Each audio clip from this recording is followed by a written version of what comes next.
Hi, I'm Stasha Harris, the owner of Magic Finger Studio. Today I'm going to show you how to do a halo braid. A halo braid is very versatile. You can wear it to a prom, a wedding, or just for an everyday look. So for the halo braid, you'll need 1 pack of expression here, and depending on the size and length of the client's hair, you'll need to cut off about 4 to 6 inches. If it's a child, you might need to cut off a little more. For Callie, I'm going to cut off about 6 inches. And you'll see why I cut that amount off in a little bit. You need to divide the entire pack of hair in 2 sections. 3/4 in your left hand and then 1/4 of the pack in your right hand. And you separate it. So you want to cross it here. You want to make like a T. I'm pretty sure you remember how we used to braid back in the days where we start the braid and there's this big lump. That's how we start our halo braid, okay? So for the halo braid, I usually start with the baby hair. I lay the baby hair first and then we go from there. So you want to apply your product on the client's hairline.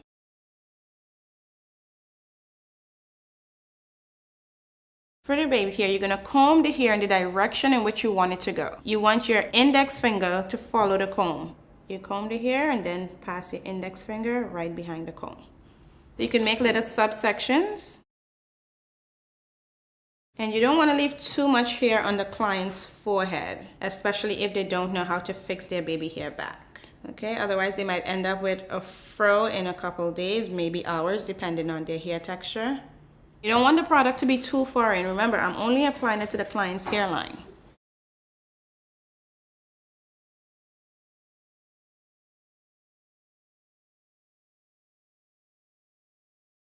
I usually create a subsection to the crown of the client's head, and then you would want to comb the hair in the direction you want it to go in. So you're kind of creating like a bowl shape. Her hair is natural. All I did, I passed a blow dryer with a comb on the end through a couple times. If you don't, it won't give you that smooth finish. Also explain to your client that if they get their hair wet, it's definitely going to curl in the braid. For the middle section, I do not apply product. Only apply product to the hairline. If the client has shorter hair, you would want to create like a design in the middle. You can just pat off the middle section, do a couple braids, and then you do your halo so it could last them longer. For the braid, I usually start 2 inches behind the ear. Like I said, you're using the full pack of expression here. And all you do is cut off about 4 to 6 inches depending on the length of the client's hair and the size of their head. You want to grab a good amount of her hair to lock it into the extensions. And you start your braid. As you braid, you want to comb the hair through with your fingers so it remains manageable. You can also apply product to the client's natural hair so it could blend better with the extensions.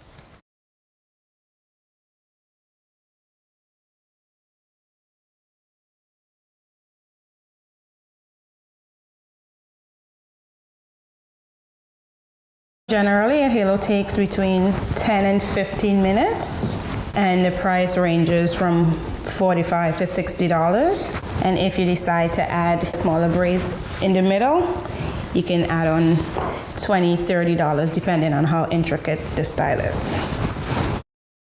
Like I said, you want to stay as close to the hairline as possible. And you see, I did all that combing forward, and for the most part, the baby hair is still intact.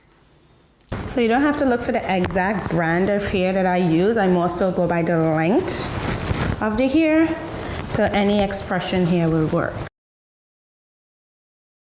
If you don't know the difference, usually a pack of expression is $5. That will give you the length. The other hair, you usually pay like $2 for it. That is too short and it will not work. You'll have to end up feeding in the braids.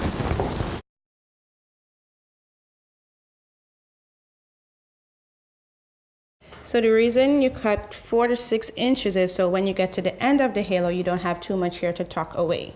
There are different ways you can tuck the hair. You can try putting it on the bottom and then concealing it under the braid. You can also go from the top and try and tuck it up here. If you cut the right amount, you just fold what's left and you connect it.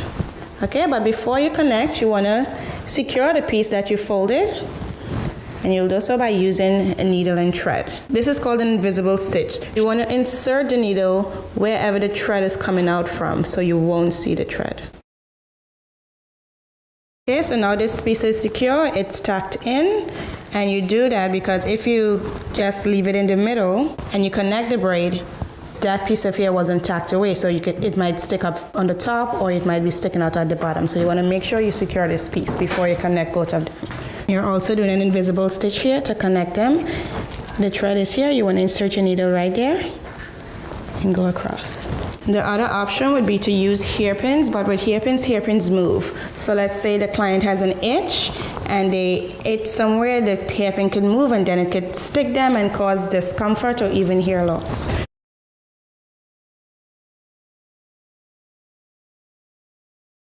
End this stitch at the bottom. You want to make 2 knots.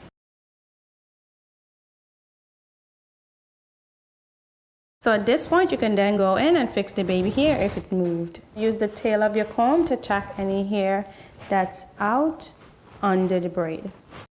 So as you see, there's some frizziness going on here. So what you can do is you apply some product in the palm of your hands, rub your hands together, and just pass it lightly on her hair. And then you take the tail of your comb and tuck it under, just smooth it out.